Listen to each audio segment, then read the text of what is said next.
먼저 부모급여를 도입하겠습니다. 내년 1월부터 만 0세 아동에게 월 70만 원,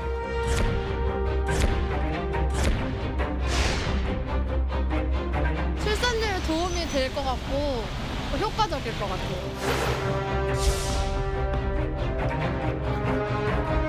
조금 있으면 인구절벽 시대의 부모 세대가 등장하기 시작하면 우리가 더 이상 출산율을 올려도 어떻게 할 수 없다. 저출산 고령사회위원회 부위원장의 위촉함.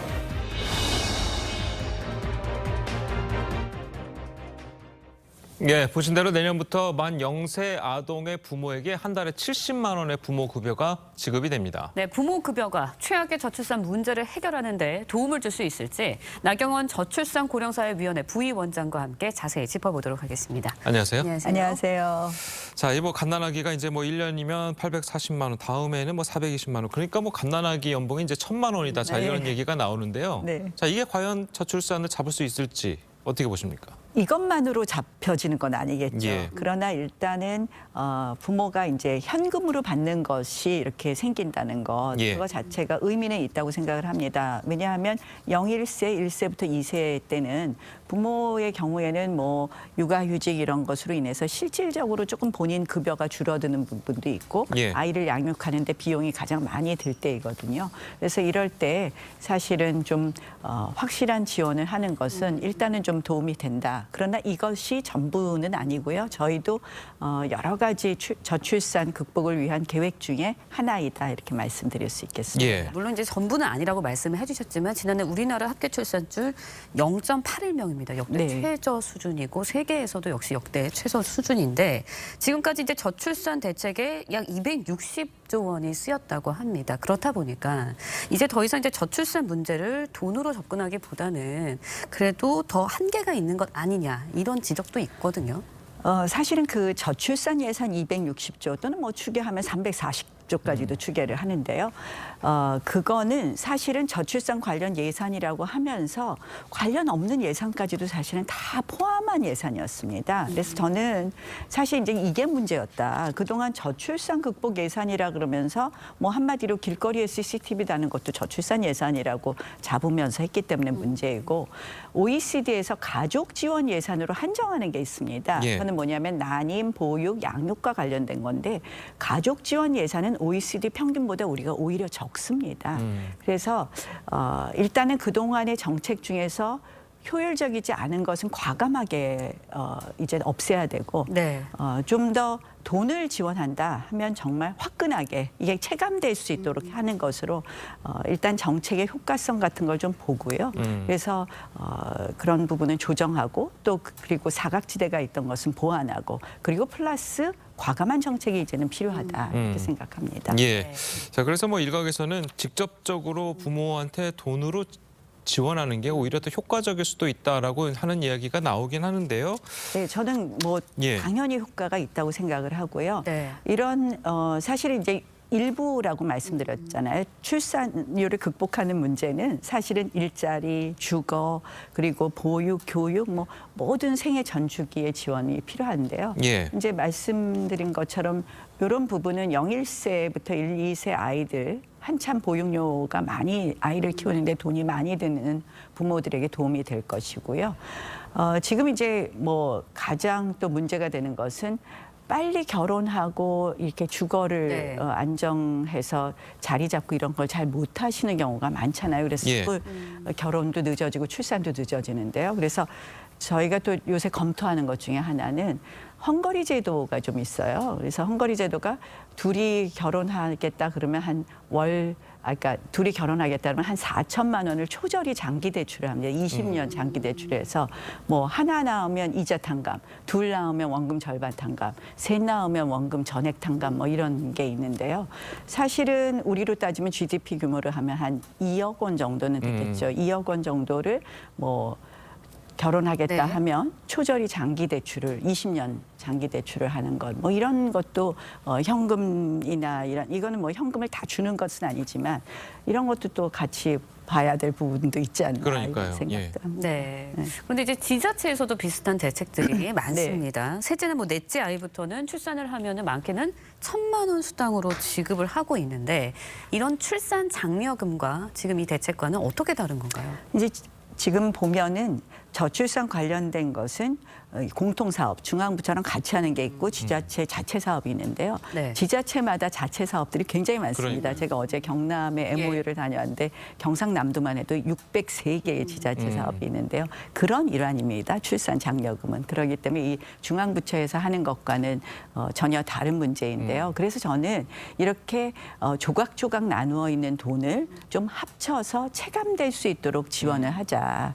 그래서 바우처로 주고 뭐 현금으로 주고 이렇게 자꾸 막 조각조각 있으니까 느껴지지 않거든요. 그래서 그런 통폐합도 좀 필요하다 이렇게 생각합니다. 그러니까 지금 현재로서는 지자체에서 지원하는 것과 그리고 지금 내년부터 시작되는 것과 뭐 별개니까 이제 같이 수령을 가능하다 이런 네, 말씀이신 거죠? 그렇습니다. 저는 자, 전혀 충돌되지 않습니다. 예, 그리고 지금 또 일각에서 나오는 얘기 중 하나가 이렇게 네. 물론 뭐 저출산 대책이니까 출산을 하는 부모를 위한 것도 좋지만 기존에 이제 낳았던 부모들이 아 이거 뭔가 좀 소외감 느낀다. 나는 지금 애를 지금 둘 셋씩 낳아서 굉장히 힘들게 키우고 네. 있는데 여기에 대한 지원 대책도 좀 필요한 것 아니냐 그런 얘기도 좀 있어요.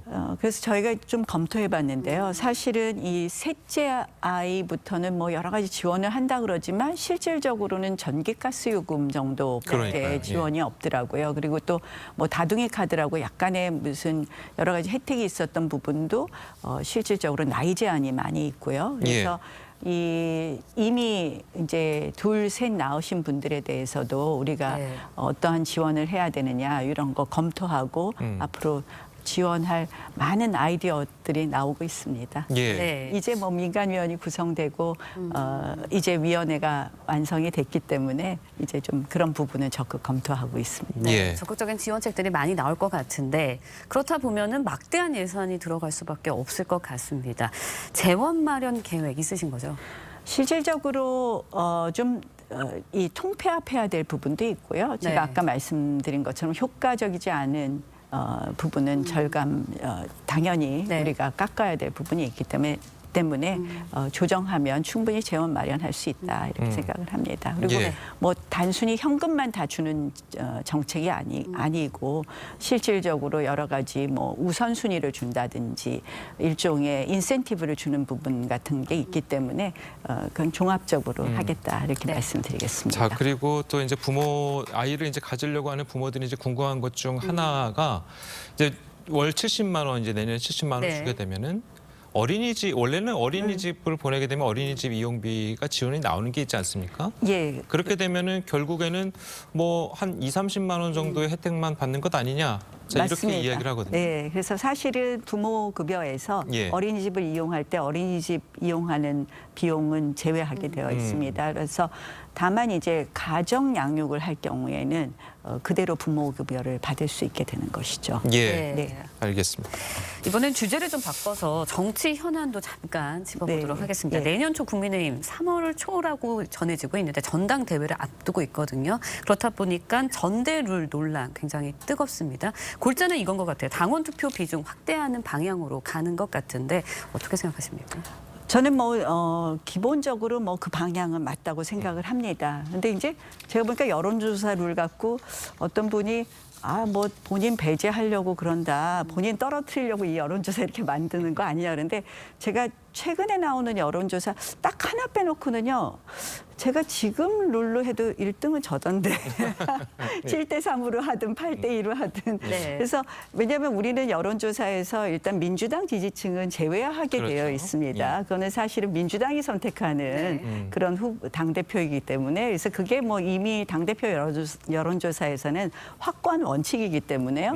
그 원칙에 따르면 지금 본인을 배제하고자 여론조사 룰을 전대 룰을 바꾼다라고 주장하시는 우리 당권 주자로 분류되는 분 중에 한 분은 그 룰에 따르면 1등을 못 하시는데 자꾸 본인이 1등이라고 말씀을 하셔서 이거 근거가 좀 없는데 그런 생각을 했습니다. 예, 네. 지금 뭐 부위원장께서는 이제 본인이 이제 여론조사 이제 1등이 되셨다고 이제 말씀을 하셨으니까 결국에는 이제 전대가 이제 하게 되면 당권 주자로 나설 계획이 있으신 거죠?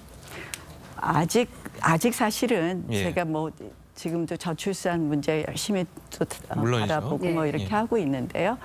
글쎄 아직은 마음을 못 정했습니다. 근데 이 저출산 고령사회위원회가 이제 비상근이다 보니까 네. 또 많은 분들이 요구도 하시고 그러니까요. 하는데요.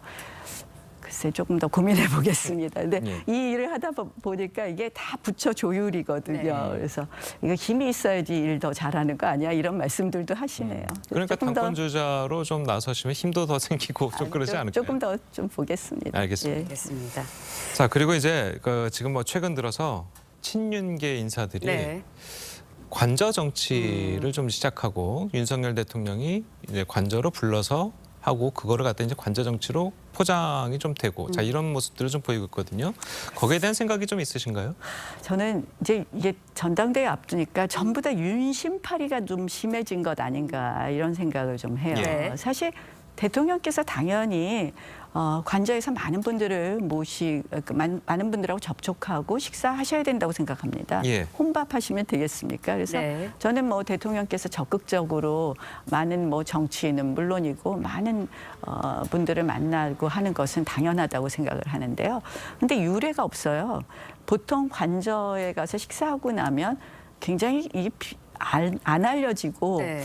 비공개였는데 요새는 뭐 즉각 실시간으로 알려지는 걸 보면서 이게 좀 이렇게 공개되고 알려지는 것 이거는 너무 윤심파리 하는 거 아닌가 하는 생각을 좀 해봤습니다. 예, 네. 알겠습니다. 자, 오늘 말씀은 여기까지 듣겠습니다. 잘 들었습니다. 고맙습니다. 네, 고맙습니다.